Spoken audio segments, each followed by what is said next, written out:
Hello, this is Jeff Ritual Events introducing the concept of random variables and the properties of random variables which underlie the statistics used in this problem. As always, we're using clouds, running data analytics collaboratively, processing big data at 15 petabytes a year to solve problems in physics informatics. And we haven't been able to find that term on the web yet. So let's first discuss random variables in general and in particular as applied to physics. This list here represents the topics and random variables that are to some extent covered in this use case. This is not a course on statistics, but it is an example of using statistics to solve a particular use case, that of analysis of physics data. So we will, at the end of this, if you want, you can say you've learned the following things. You've learned what a random variable is.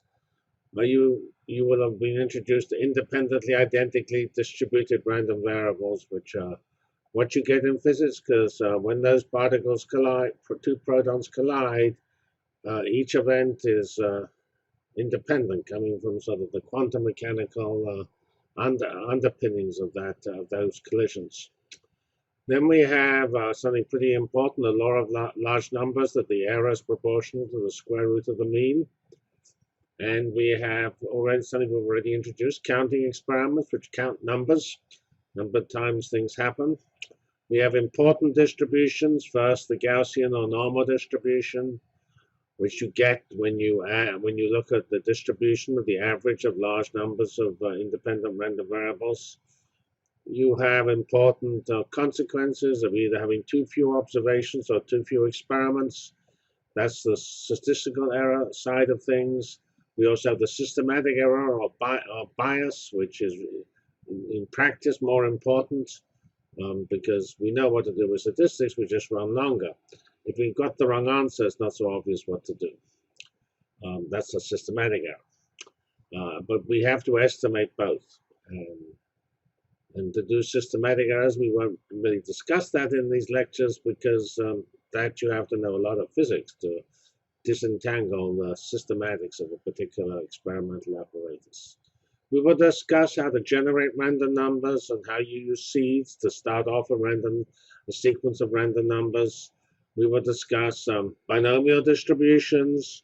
We will discuss signals and backgrounds. I've already seen that in the last unit where we had a Higgs signal on a sloping background. We will define a little better something we've introduced, an example, namely the accept project method for generating random numbers with an arbitrary distribution and an arbitrary number of dimensions.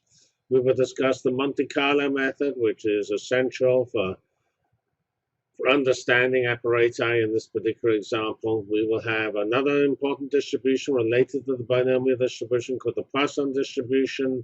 We will have the central limit theorem, which underlies the theory of a lot of this material. And then we have a little diversion at the end of the unit 4 on frequency versus Bayesian interpretation of probabilities.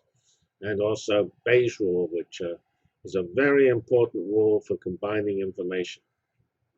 So all of these things are at some extent at least mentioned, if not deeply covered in these lectures. So let's think about a random variable and the physics of the Large Hadron Collider. As we've said already, the area of probability and statistics is the analytics that underlies the analysis of physics data. And I first started doing this, I don't know, too long ago, 1970 or something. That's quite depressing.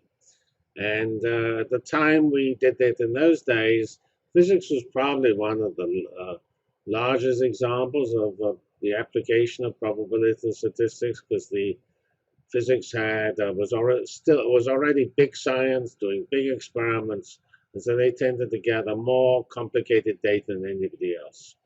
Now it's not so obvious that's true. We get lots of data of all sorts of types automatically on the internet, and maybe Twitter is more or Google search is actually a better example today. But in those old days, lots of the important texts on statistics came from physicists who were using the basic theory done by typically mathematicians to analyze data. So as we already remarked that the LHC, a proton collides with another proton, or actually a heavy nucleus when they want to do probe what happens in the plasma when you really hit a nucleus with very high velocity, high momentum proton, and say there is the sort of fundamental quantum mechanics of those interactions says that whatever happens is random, and the result of each collision is independent of the previous collision, and they run over an incredible set of possibilities, because those possibilities are labeled by hundreds of real numbers, which are the momenta and etc. of the various outgoing particles.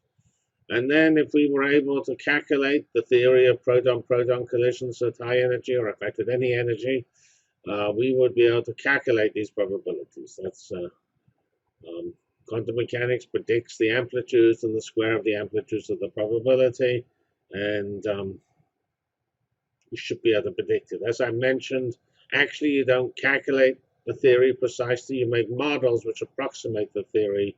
You use those to interpret the results. And I think I mentioned historically, I used to work in this area of building models. It was called particle physics phenomenology, and I worked with distinguished people like Richard Feynman, who taught me how to do some of those modeling models. So we have these collisions, which are all random. And then we have results, which the results are actually called events. These are very complicated events because they record everything that happened in the collision. And they represent a random variable, which is a sort of vector, because there's lots of results. And that vector, in some sense, has a different length on every collision, because you produce a different number and type of final state on every collision. And of course, such events, which are isolated independent activities, are very important, where you earthquakes, stock transaction, and bank transaction are also, of course, other types of important events. Then we have our famous data, information, knowledge, wisdom pipeline, which transfers this raw data into the wisdom that the Higgs boson exists, starting with the data, which is the stuff that happens when those protons collide at the LHC. And at each stage of that analysis, you're actually taking events and converting them into new types of events with transformations, and those are new types of random variables related to the old random variables. At each stage, you retain the independence between the different collisions, but there's, of course, huge correlations with the results within a collision.